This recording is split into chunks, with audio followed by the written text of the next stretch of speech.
ভারতে সর্বত্র নাকি এখন অসহিষ্ণুতা, সংখ্যালঘুদের উপর অত্যাচার নিপীড়ন বাড়ছে, সংখ্যালঘু মানুষ সংবিধান প্রদত্ত তাদের অধিকার পালন করতে পারছেন না। আমেরিকার একটা সংগঠন, ইন্টারন্যাশনাল রিলিজিয়াস ফ্রিডম নামক একটা সংগঠন, তারা বারবার করে এই কথাটা বলছেন এবং আমেরিকার বিদেশ মন্ত্রকে তারা রিপোর্ট পাঠিয়ে বলেছে যে ভারতের বিরুদ্ধে আর্থিক নিষেধাজ্ঞা সহ নানাগুচ্ছ ব্যবস্থা নেওয়া হোক। সেখানে তারা স্ট্যান স্বামীর কথা উল্লেখ করেছেন, কাশ্মীরের মানবাধিকার কর্মীর কথা উল্লেখ করেছেন, তারা বোধহয় সাংবাদিক রানা আয়ুবের কথা উল্লেখ করেছিলেন। অর্থাৎ ভারতবর্ষে সংখ্যালঘুরা সংবিধান প্রদত্ত অধিকার ভোগ করতে পারছেন না, তারা নিপীড়নের শিকার হচ্ছে এবং কেন্দ্রীয় সরকার, যেটা বিজেপি পরিচালিত, তারা হিন্দু রাষ্ট্র গড়ার সংকল্প নিয়েছে এবং সেই জন্য নানা রকম সংখ্যালঘু নিপীড়নমূলক পদক্ষেপ তারা গ্রহণ করছে বা যারা সংখ্যালঘুদের বিরুদ্ধে বিষোদ্গার করছে সব জেনেও কেন্দ্রীয় সরকার চুপ করে আছে, অর্থাৎ একটা পরোক্ষ মদত দিচ্ছে। দেখুন, এই অঞ্চলে চীনের ক্রমশ প্রভাব বৃদ্ধির ফলে আমেরিকার পক্ষে ভারতকে হোস্টাইল করা সম্ভব নয়। তাই এই ধরনের রিপোর্ট আমেরিকার বিদেশ মন্ত্রক যে ফাইলবন্দি করে রেখে দেবে তা নিয়ে কোনো সন্দেহ নেই, তবে মাঝে মধ্যে আমেরিকার বিদেশ সচিব লেকচার দেওয়ার চেষ্টা করবেন, এ নিয়েও কোনো সন্দেহ নেই। আর আমাদের এক শ্রেণীর সংবাদ মাধ্যম একটা ইকোসিস্টেম আছে, যে ইকোসিস্টেম বিশ্বের দরবারে ভারতকে হেয় প্রতিপন্ন করতে চায়। তারা অধিকাংশই রাজধানী দিল্লির ককটেল সার্কিটের সদস্য, তারা এদেশের খায়, এদেশের পরে বিদেশ থেকে টাকা পয়সা তাদের আসে, তারা মানবাধিকারের নামে সোচ্চার হয়, কিন্তু আদতে বিশ্বের দরবারে ভারতকে হেয় প্রতিপন্ন করার কাজটা তারা করে এবং তার জন্য তারা পয়সা পায়, এই অভিযোগটা কিন্তু রয়েছে। তারা হৈ হৈ করে উঠেছে এবং অ্যাকচুয়ালি সংবাদ মাধ্যমও এই খবরটাকে বিরাট করে প্রকাশ করেছে, যেন ওই একটি সংগঠন, তাদের ক্রেডেনশিয়াল কি তাই নিয়েও প্রশ্ন আছে। জয়শঙ্কর বলেছেন তাদের ক্রেডেনশিয়াল কি তাই নিয়েও প্রশ্ন আছে, তারা আবার ভারতের ক্রেডেনশিয়াল নিয়ে প্রশ্ন তুলছে এবং আমাদের এখানকার কিছু লোক ওই ইকোসিস্টেমের যারা ফসল, তারা রে করে উঠেছে। অর্থাৎ তাদের সুরে সুর মিলে গেছে না, তারা ভাবছেন যে এই একটা সুযোগ পাওয়া গেল, কিছু ইংরেজি সংবাদপত্র যে দেশে প্রকাশিত হয়, কিছু বাইরে থেকে প্রকাশিত সংবাদপত্র বিদেশের ইংরেজি ভাষায়, সেখানে রিপোর্টগুলো বেরোয় এবং তারা এই বিষয়গুলোকে নিয়ে হাইলাইট করেন এবং রাহুল গান্ধীর মতো পিটার প্যান যারা কখনো বড় হয় না, তারা এই বিষয়টাকে সামনে এনে দেশের মর্যাদাকে আরও ক্ষুণ্ণ করেন। যেমন রাহুল গান্ধী একবার মুসলিম ব্রাদারহুডের সঙ্গে আরএসএসের তুলনা করেছিলেন, এই রকম ব্যাপার স্যাপার আর কি। তো দেখুন, এখানে কিছু আমি অস্বীকার করব না যে কিছু মানুষ আছেন, কিছু সংগঠন আছেন যারা ভারতবর্ষে, যারা এমন এমন কিছু কথা বলেন যেগুলো সংবিধানের মূল ভাবনার পরিপন্থী, তাদের বিরুদ্ধে ব্যবস্থাও কিন্তু নেওয়া হয়। অনেকে কিন্তু সেই ব্যবস্থাগুলোকে চোখে দেখেন না, তারা বলেন এত দেরি হচ্ছে কেন। যেমন সুপ্রিম কোর্ট বলেছে উত্তরাখণ্ডের সরকারকে এই ধরনের ধর্ম সংসদ এবং সেখান থেকে যদি ঘৃণা ভাষণ হয় তাহলে মুখ্য সচিবকে আদালতে হাজিরা দিতে হবে, মানে সুপ্রিম কোর্টে হাজিরা দিতে হবে। যোগী আদিত্যনাথ বলেছেন যে যে কোনো ধর্মের উৎসব হোক না কেন, যে কোনো ধর্মীয় সম্প্রদায়ের উৎসব হোক না কেন, সেই উৎসবে যাতে আইন শৃঙ্খলা পরিস্থিতি ঠিকঠাক থাকে, যাতে কোনো রকম সাম্প্রদায়িক বিদ্বেষ না ছড়ায়, সেই জন্য কিন্তু সেই সংগঠনকে মুচলেখা দিতে হবে, তবেই তারা কোনো সভা সমিতি করার অনুমতি পাবে। সবসময় কথা ওঠে প্রধানমন্ত্রী নীরব কেন। প্রধানমন্ত্রী বারবার করে বলছেন, সহিষ্ণুতার বার্তা দিচ্ছেন, অসহিষ্ণুতার বিরুদ্ধে ভারতবাসীকে জাগ্রত করার কথা বলছেন। আমাদের সমস্যা হলো আমরা খুব বিশেষ দৃষ্টিভঙ্গি দিয়ে দেখি। আমরা মুসলিম ফান্ডামেন্টালিজম নিয়ে কখনো সরব হয়েছি? এই যে ইকোসিস্টেম ভারতবর্ষে মানবাধিকার লঙ্ঘন হচ্ছে, সংখ্যালঘুরা নিপীড়িত হচ্ছেন বলে সরব হয়েছেন, তারা কখনো মুসলিম ফান্ডামেন্টালিজম নিয়ে কি সরব হয়েছেন? কখনো তো হননি। অর্থাৎ তাদের প্রতিবাদ খুব একমুখী, তারা কার্যত মাইনরিটি অ্যাপিসমেন্ট করেন। আর আমাদের দেশের সংখ্যাগরিষ্ঠ মানুষ হচ্ছে হিন্দু মতাবলম্বী।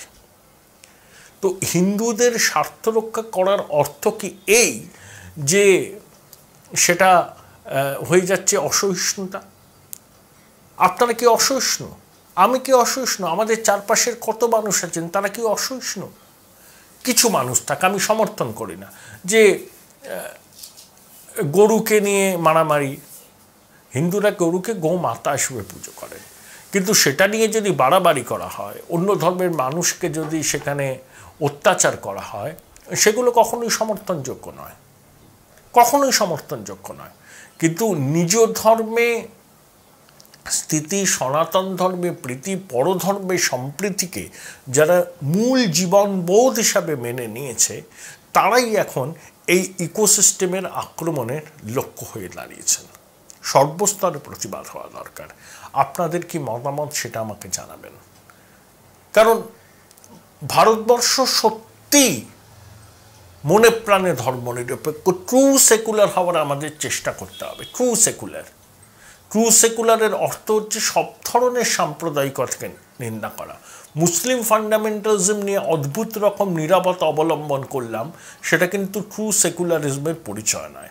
এখন আবার অভিন্ন দেয়ানিবিধি নিয়ে কিছু মৌলবাদী মুসলিম সংগঠন আপত্তি করছে। অভিন্ন দেয়ানিবিধি চালু করার ব্যাপারে সুপ্রিম কোর্ট দেশের সরকারকে উদ্যোগী হতে বলেছে। এখনো পর্যন্ত সেটা হয়নি কেন, সেটাই হচ্ছে প্রশ্ন।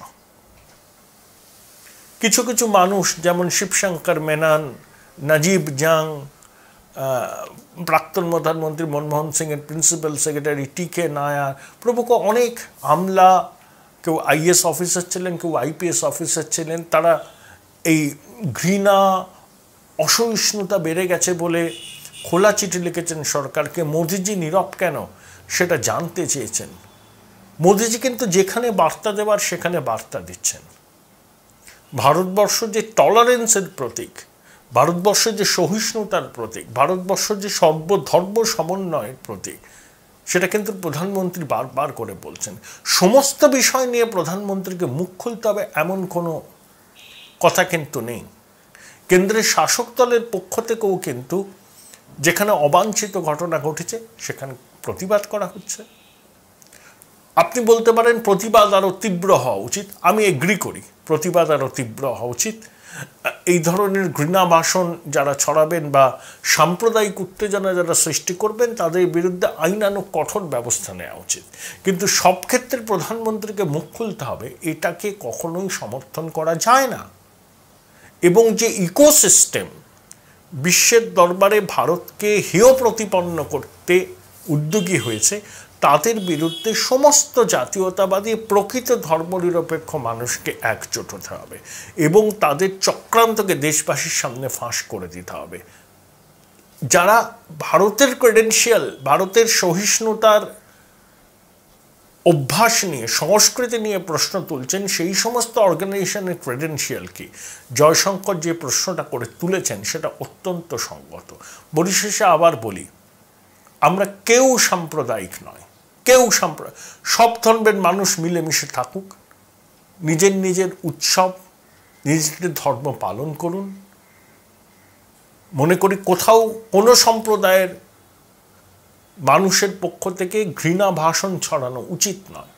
সেটা সত্যিই সংবিধানের মূল ভাবনার পরিপন্থী এবং এটাকে আমি দর্থহীন ভাষায় নিন্দা করি, যেই ঘৃণা ভাষণ ছড়াক না কেন।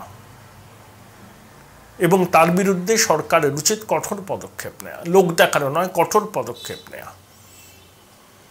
আর যারা ঘৃণা ভাষণের নিন্দা করছেন, আমিও করছি, আমি তাদের সঙ্গে সহমত, কিন্তু একই সঙ্গে মুসলিম ফান্ডামেন্টালিজম সেটা নিয়েও কিন্তু নিন্দা করা দরকার।